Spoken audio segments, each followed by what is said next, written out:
Bienvenue sur le channel. Il se peut que ma voix parte, que mon nez se bouche pendant cette vidéo. Je me remets tranquillement d'une crève. Je vous remercie d'avoir patienté.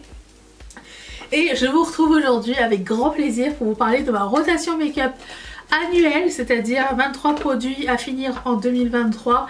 Et c'est le moment du bilan parce qu'il y a eu des changements et j'ai sorti ma liste. J'aimerais bien savoir aussi dans les commentaires comment se passe ce challenge pour vous. Il n'est pas trop tard pour embarquer si ça vous tente.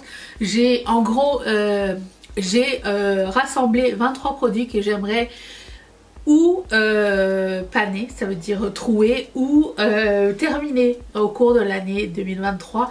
Et voilà, parce que je les aime et que j'aimerais les utiliser davantage par curiosité. Voilà, si vous posez des questions sur ce make-up catastrophique, c'est la vidéo de demain si ça vous dit. Et on va commencer, je vais aller dans l'ordre de la liste que j'ai gardée depuis le début de l'année. Je vais commencer par le concealer de Maybelline. Tous ces produits-là ont été notés depuis le début de l'année et ont été pas tous commencés au début de l'année. Celui-ci, je pense qu'il a été commencé fin de l'année dernière, toujours pas terminé. Je n'ai qu'un seul concealer d'ouvert, j'en remets qu'un seul à la fois et j'en mets quasiment à chaque fois que je me maquille. Alors je vois qu'il y a des traces de transparence, mais il n'y a pas de... genre c'est... Je vois pas le fond là, c'est pas fini. Ben, je sens qu'il n'y a pas beaucoup de produits, mais il y en a quand même qui se prélèvent pas mal de l'applicateur, donc je sais pas quand est-ce que ça va être terminé. Si vous êtes nouveau sur cette chaîne, vous savez que je ne suis pas très concealer à la base, je suis pas la personne.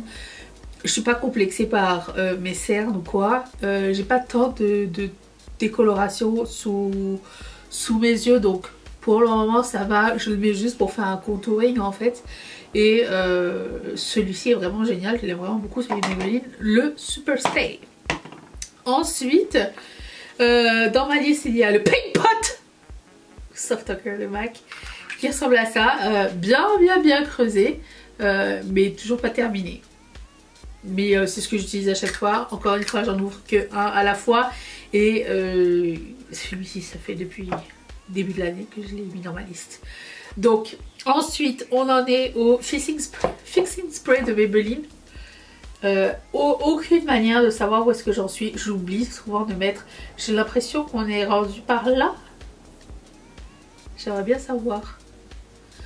Mais on a dépassé la moitié. Je le mets pour fixer mon maquillage, pour enlever l'effet poudreux. Il est très bien. Le mist est vraiment très bon. Vous voyez. Donc... il sent pas mauvais ni rien. Moi j'aime bien. Donc je le recommande si vous me demandez. À long terme, je trouve qu'il est très sympa. Je pense pas toujours à le mettre. Ensuite, la poudre de Jaclyn. La poudre de Jaclyn, je commence à voir des petits trous dans le paquet. Vous allez rien voir parce que c'est givré un peu. Mais j'ai quand même l'impression qu'il va bientôt falloir que j'ouvre le tamis pour pouvoir extraire la poudre de dedans. Ça avance tranquillement, c'est la seule poudre que je mets encore une fois. Et je la mets à chaque fois que je me maquille pour unifier mon teint. Je l'ai mis aujourd'hui pour unifier mon teint avant de continuer les produits poudre. Donc ça... est-ce que je devais parler de mon fond de teint ou pas? Le fond de teint était terminé, c'est vrai. J'ai déjà oublié, on n'est que au mois de mai. Ensuite, la palette de Charlotte Tilbury. Je voulais faire un pan au moins dans chaque couleur. Dans chaque carré, rectangle. Et je suis encore en train d'attaquer le highlighter. J'ai pas touché aux autres, sauf quand je partirai en vacances. C'est la palette que je vais apporter avec moi parce qu'elle fait vraiment tout. Mais... en ce qui concerne le highlighter, vous voyez un petit peu que ça bouge mais pas énormément. J'essaie de le mettre un jour sur deux pour voir quand est-ce que ça va arriver, mais c'est toujours pas là. Tant mieux parce qu'elle est géniale cette palette, je l'adore. Mais voilà, donc pas grand chose qui va se passer. Peut-être plus au cours de l'année, plus tard au cours de l'année quand je vais voyager, il va y avoir pas mal de changements. Donc je garde espoir, mais c'est toujours un vrai plaisir d'utiliser cette palette. Ensuite, le body oil de Salbonnet. J'en suis encore là. Encore une fois, on n'est pas dans une période où j'avais les membres à l'extérieur puisqu'il faisait froid jusqu'à ce jour. Donc là, hier, il a fait 25. Il n'est pas exclu que demain on fasse -5. Tu vois, c'est encore, on est en suspense. Mais même chose, quand je partirai en voyage, j'imagine que ça va être terminé. Et à ce moment-là, je pourrais attaquer un autre produit de la rotation que j'ai pas encore commencé, mais je vous en parle bientôt. Donc on en est encore là. Mais j'adore cette huile, c'est la Sterling, c'est ça? Sterling Silver, elle n'existe plus malheureusement, mais elle est très très bien. Ensuite, j'ai enfin réussi à faire un pan à mon fard à paupières de Terra Moons. Et en fait, je pense que ça fait plusieurs mois que j'ai fait un pan, mais étant donné que le pan ne se voit pas, il est comme recouvert de fard à paupières. Je ne sais pas si vous allez voir grand chose ou pas. On voit pas le métallique, mais en fait le métallique il a été touché déjà ici. Donc ça c'est un objectif réussi, le fard de Terra Moons qui s'appelle Astral, et je suis très contente. Donc je peux barrer ça de ma liste parce que le truc c'était de le paner, donc ça c'est fait. Alors pan, ok. Et du coup pour le remplacer je vais sortir, quand j'ai besoin, je vais sortir la palette. Il n'y a pas besoin de faire de panne ou quoi aux caisses, si on a tant mieux, si on n'a pas tant pis. J'ai ces fards, ces 3 fards là ici pour faire des coins internes. Ça c'est la palette qui me sert genre quand il me manque des coins internes, des couleurs de transition ou quoi, des couleurs des fards à effet ou quoi. Je prends celle-ci parce que je l'ai créée, je trouvais qu'elle me plaisait bien, elle était à mon goût. Ensuite, il y a le Juicy, So Juicy de Colourpop. Voilà où nous en sommes. Voilà, ça aussi c'est la même chose que la palette de Charlotte Tilbury. C'est quelque chose que j'amènerai en vacances et que j'applique et réapplique parce qu'il est rafraîchissant, transparent, très brillant et tout. Donc pour le moment il n'y a pas grand chose qui se passe, mais j'imagine qu'au cours de l'année il va y avoir pas mal de changements là-dessus. Donc ça, pas grand changement. Ensuite, j'ai un masque de Kanjoka qui est encore dans ma douche, j'ai oublié de le prendre. Mais il n'est pas terminé, c'est un masque hydratant. Je vais vous expliquer. C'est parce que j'ai terminé ce masque. Le challenge ça a pris un mois de plus, mais j'ai réussi à terminer ce masque de consonante que Anne-Marie m'avait envoyé. Merci beaucoup Anne-Marie. Elle m'avait pas envoyé, elle me l'avait donné quand on s'était vu. Et voici ce que j'en pense. Donc il est terminé, c'est pas quelque chose qui va me manquer en tant que tel. J'ai pas trouvé ça comment dire, révolutionnaire en tant que... C'est un masque, alors qu'est-ce que ça dit? C'est un masque à l'argile. Attendez. J'essaie de lire. A été formulé pour détoxifier, hydrater et exfolier la peau afin de l'adoucir.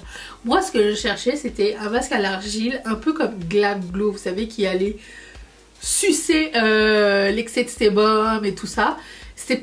En fait peut-être que ça le faisait mais je le voyais pas, et le Glam Glow m'a manqué à cette période là. Du coup j'ai racheté un autre masque mais pas de Glam Glow. Quelqu'un parmi vous m'avait recommandé celui de Fenty Beauty. Du coup celui-ci va être le prochain qui va le remplacer, et à ce moment là je réutiliserai le masque hydratant après, parce que le masque hydratant tout seul quand il commence à faire chaud, pour moi ça n'a aucun effet.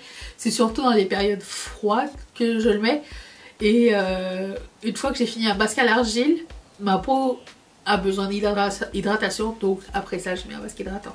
Voilà, donc depuis ça j'ai pas utilisé d'autres masques, d'autant plus que le masque de Fenty Beauty, je l'ai mis dans... je l'ai acheté pendant le VIB Sale et je n'ai toujours pas fait la vidéo encore. Donc, ça s'en vient. Et la suite au prochain épisode. Mais ça, c'est terminé. Donc, nous sommes très contents de cet objectif que nous allons rayer de la feuille tout de suite. Hop, hop, hop, hop. Ok, ensuite, j'avais un crayon à lèvres. C'est le Colourpop 951. Qui est rendu comme ça. Alors je vous montre la vraie taille des crayons à lèvres Colourpop. Est-ce que c'est un 9,5? Non, attends. C'est plus ou moins 9. Voilà, ça ressemble à ça. Et donc il est pas mal avancé. Même chose que pour le gloss et pour la palette.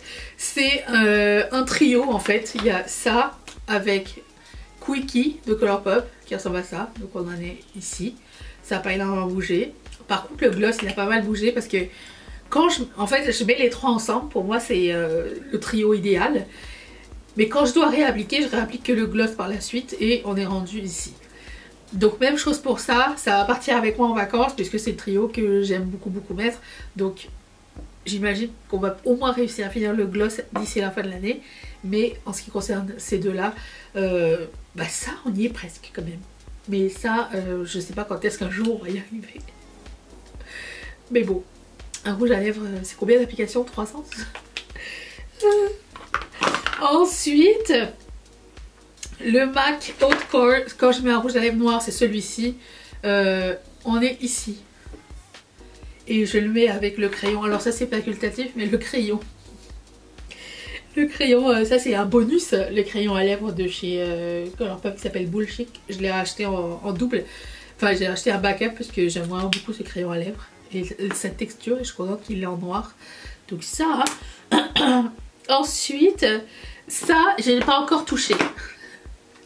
C'est ce qui va remplacer ça dans le futur. C'est le Royal Icing de Fenty Beauty. Je trouve que c'est plus facile à transporter aussi. Donc, et c'est moins gras aussi sur la peau. Donc je pense que c'est quelque chose que je vais pouvoir mettre plus dans le futur. Quel futur? Je ne sais pas.